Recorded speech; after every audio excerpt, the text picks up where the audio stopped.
one of the, I suppose I call them dirty little secrets for preachers, that when you get a famous reading like this, you go into a state of panic.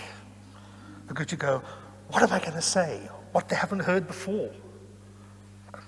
And obviously what you do then is you get some advice. And I was talking to a friend of mine, and I said, I really don't know about this gospel reading. I've read it so many times, and I can give them a long and complicated account of, where the story comes in terms of the whole Gospel of Mark and how it fits into all kinds of themes. And I said, they'll be asleep in 30 seconds. And especially since this is an evening mass, that's not a good idea. So his friend said to me, well, Anthony, it's obvious. It's all about faith. And I looked at her and said, it's all about faith. Do you know what faith is? She said, yes. I said, well, that's nice. I know what different kinds of faith are, but what do we mean by faith? Faith, after all, could be what we profess in a few minutes' time when we get up and say the creed. I believe, boom, boom, boom, boom, boom, boom, boom. I believe, 1, 2, 3, 4, 5. Yes, that is faith. Believing that. But what is this gospel about? It's not believing that Jesus is truly God and truly man. I don't think so. I don't think Jairus or that woman had the same sense of belief that we have today. I suspect they would have looked upon him as a great healer and teacher and preacher, and there were many in that time. So it's not about believing that. It's about believing in. Now, what does believe in mean? Believing in means trust. I trust. I trust the strange dude walking around with these out-of-work fishermen, preaching and teaching, over all my reason that tells me that if someone is terminally ill, they will die.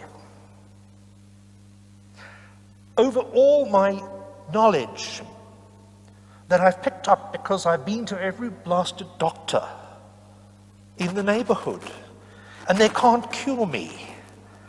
So when I go to another doctor, and the doctor says, well, I think it could be this. I'm sure you've had this experience with doctors. It could be this. No, doctor, they tested that 2 years ago and it didn't work.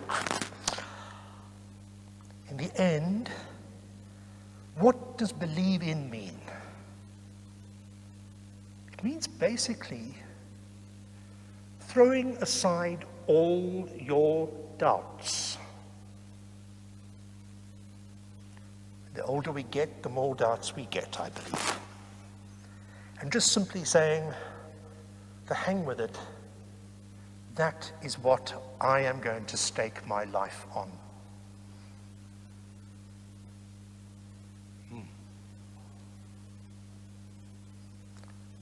There's, of course, another way of looking at it. And this is the one that I think is most dangerous. If I have enough faith, God will deliver what I want.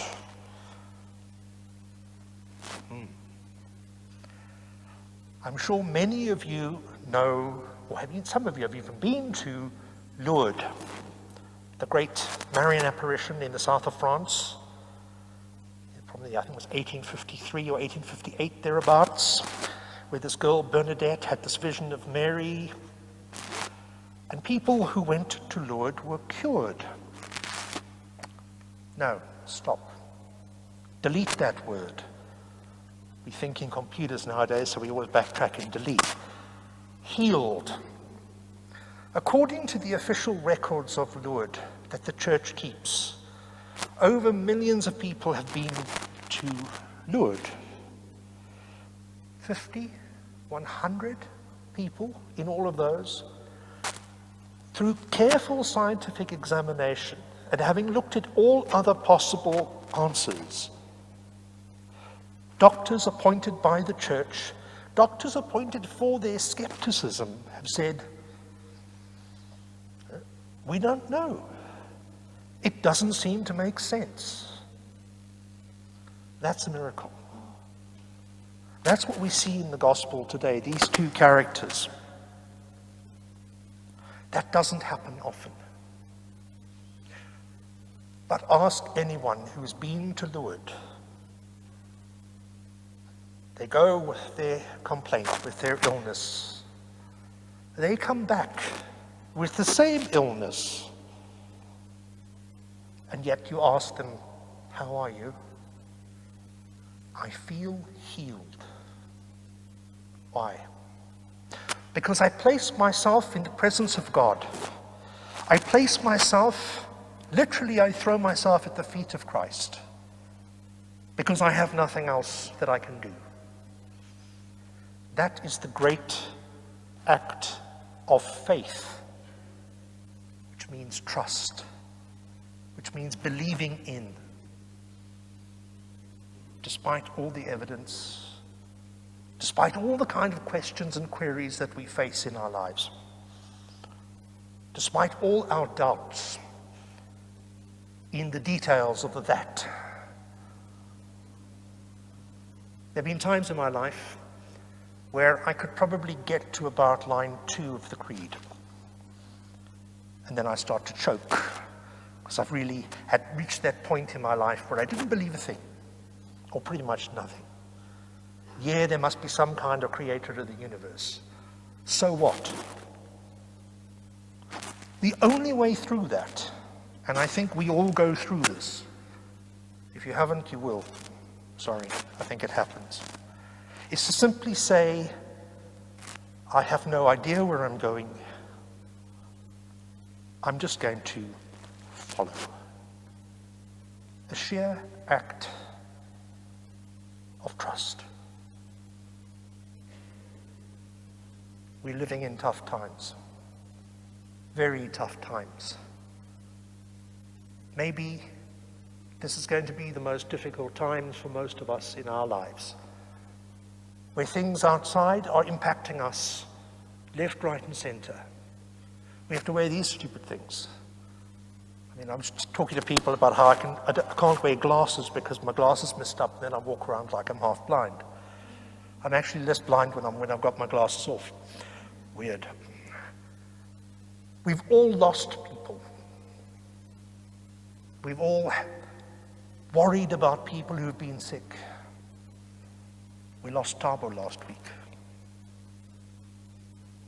We've all lost people. Now, if you think that faith is something that, if I have faith, I'll be fine, I think we're cruising for a bruising, as they used to say in the old days. If we say that we trust despite what happens, we trust in a God who is still present, we'll get through it.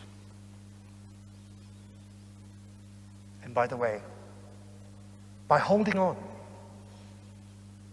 when all belief seems irrational and crazy, is the only way to come back, so that you can get to at least line 3 or line 4 of the creed, and by the grace of God, and by a lot of trust, even get to the very last line.